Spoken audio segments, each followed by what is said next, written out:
Namaste Bitia. Myself JVN Neha Saini from Faculty of Physiotherapy and Diagnostics, Jyoti Vidyapeeth Women's University. Here I am going to tell you about the anatomy of the humerus. Humerus is the longest and the strongest bone in the upper limb, and since it is a long bone, it can be divided into three parts along its length: proximal 1/3, middle 1/3 and lower 1/3. Proximally it articulates with the shoulder joint, and distally it is articulating with the radius and the ulna and forms the elbow joint. Then this is the proximal end of the humerus. Here we can see the spherical head which is articulating with the glenoid cavity of the scapula and forms the shoulder joint.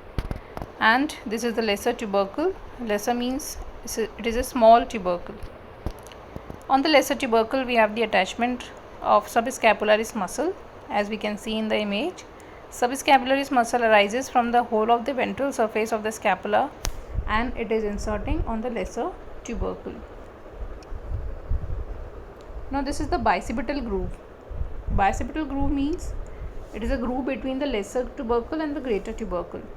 That is why it is known as bicipital. In the bicipital groove we have the long head of biceps along with its synovial sheath which passes through this groove. So this is the long head of biceps which is passing through the bicipital groove. Now this is the greater tubercle. On the greater tubercle we have attachment of three muscles: supraspinatus, infraspinatus and teres minor. So on the superior surface of the greater tubercle we have the upper attachment of supraspinatus muscle. This is the supraspinatus muscle arising from the supraspinous fossa of the scapula. Then it passes underneath the acromion process and attached on the superior aspect of the greater tubercle of the humerus. This is the greater tubercle. On the superior aspect of it we have the insertion of the supraspinatus muscle. Then the infraspinatus, it is inserting just below the supraspinatus on the greater tuberosity of the humerus. This is the infraspinatus. It arises from the infraspinous fossa of the scapula. Then below that we have the insertion of teres minor on the greater tubercle again. This teres minor arises from the lateral border upper part of the scapula. Then this is the lateral lip of the bicipital groove. On the lateral lip of the bicipital groove we have the insertion of pectoralis major muscle.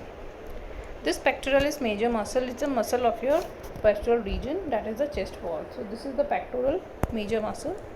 It is inserting on the lateral lip of the bicipital groove.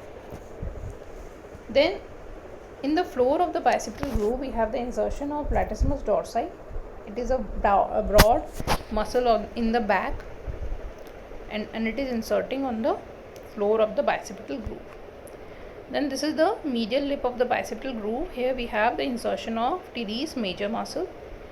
Teres major muscle arises from the lateral border of the scapula and inserting on the medial lip of the bicipital groove. So at the bicipital groove we have an insertion of three muscles, that is lady between two major. The two majors are pectoralis major on the lateral side, teres major on the medial side, and in between them there is a lady which is known as latissimus dorsi.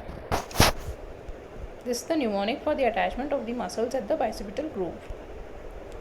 Then come to the upper end of the shaft. On the lateral aspect of the shaft we have deltoid tuberosity. This tuberosity gives insertion to the deltoid muscle. So and the shoulder, we have this rounded contour of the shoulder because of the deltoid muscle, and this deltoid muscle is inserting on the deltoid tuberosity. Then on the medial aspect corresponding to the deltoid tuberosity we have insertion of coracobrachialis muscle. This is another muscle of the arm. Then the anterolateral as well as lower part of the anteromedial surface of the humerus, it is giving origin to the brachialis muscle. In the diagram we can see the brachialis muscle is crossing the elbow joint and it is the main flexor of the brachialis elbow joint. Then on the posterior surface of the humerus we have the attachment of triceps brachii muscle. So triceps brachii muscle has three heads: lateral head, long head and medial head. On the humerus we have attachment of lateral head and medial head. The lateral head arises from the posterior surface of humerus just above the radial groove, and the medial head arises from the whole of the posterior surface of humerus just below the radial groove.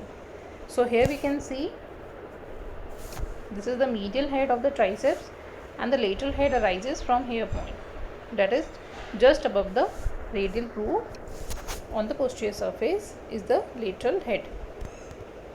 Then come to the lower end of humerus. At the lower end on the medial side we have this expansion, this is known as medial epicondyle. On the medial epicondyle we have attachment of flexor muscles, and it is the common origin of flexor muscle, that is why it is known as common flexor origin, because most of the flexor muscles of the front of forearm, they are arising from the medial epicondyle. Then this is the trochlea, this pulley shaped structure known as trochlea. It is articulating with the trochlear notch of the ulna to form the elbow joint. Then above the trochlea we have a depression known as coronoid fossa. This articulates with the coronoid process of the ulna. On the posterior surface we have olecranon fossa. This olecranon fossa articulates with the olecranon process of the ulna. Then laterally we have this small ball-like process. This is known as capitulum. This capitulum articulates with the head of radius and forms superior humeroradial joint. So this humeroradial joint is a part of elbow joint. Then above the capitulum we have a depression known as radial fossa. This articulates with the head of radius during full flexion. Then above the lateral condyle we have this linear demarcation known as lateral supracondylar ridge. This lateral supracondylar ridge gives attachment to two muscles.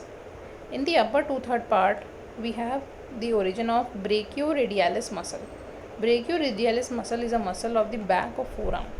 So in the diagram we have demarcated the location of the brachioradialis muscle in our body. Then below that is in the lateral lower 1/3 part of the lateral supracondylar ridge, we have the origin of extensor carpi radialis longus. This is another muscles of the back of forearm. Then on the posterior surface of lateral epicondyle we have the origin of common flexor origin of all the extensor muscles of the back of forearm, like extensor carpi radialis brevis, extensor digitorum, extensor carpi ulnaris and extensor digiti minimi. Most of the back of forearm muscles, they are arising from the lateral epicondyle. Then on the posterior surface of this common extensor origin we have origin of anconeus muscle. It is a small muscle, it is a weak extensor of the elbow joint. Now what are the nerves which are related to the humerus? To the humerus we have three nerves. At the upper end, at the surgical neck of humerus we have axillary nerve. In the radial groove we have the radial nerve.